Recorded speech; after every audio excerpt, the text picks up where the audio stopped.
Di tebing sungai yang bernama Tebing Pasir, ada sebuah rumah kayu tua yang hampir separuh tenggelam kerana tanahnya yang lembik.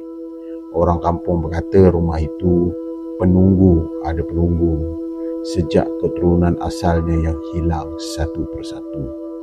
Jadi suatu petang seorang jurukaji sungai, dia datang ke situ untuk ambil sampel air berhampiran dengan rumah itu.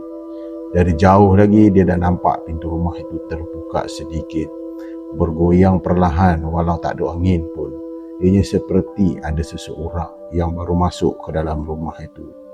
Dia naik ke tebing untuk periksa, dan semakin dia dekat dengan rumah itu, dia tercium bau busuk tanah yang semakin kuat, seperti sesuatu orang baru gali tanah di tempat tersebut.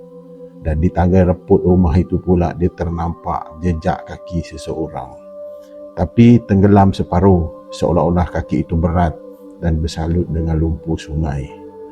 Dan dalam rumah, apabila dia masuk, rumahnya semua kosong, kecuali ada satu bingkai gambar lama yang terjatuh.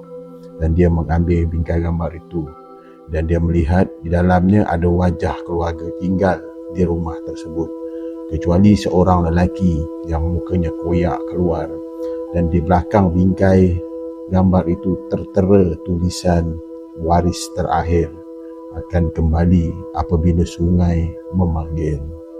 Dia mula rasa tak sedap hati, dan masa ketika dia hendak keluar daripada rumah itu, dia terdengar bunyi ker dari bawah lantai rumah itu, seperti ada sesuatu yang merangkak mengikut langkah kakinya.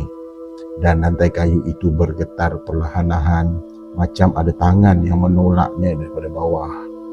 Dia terus melangkah keluar, tetapi di pintu ketika dia nak keluar, dia ternampak seseorang sedang berdiri. Seorang lelaki yang tinggi, bajunya basah, berlumpur, muka dia pucat dan matanya hitam sepenuhnya.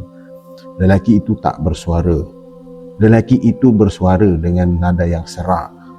Rumah ini dah lama tunggu waris dia. Jadi dia pun cuba untuk berundur, tetapi tanah di luar rumah itu tiba-tiba menjadi lembut seperti pasir yang jerlus, dan kakinya mulai tenggelam apabila dia memijak tanah rumah tersebut.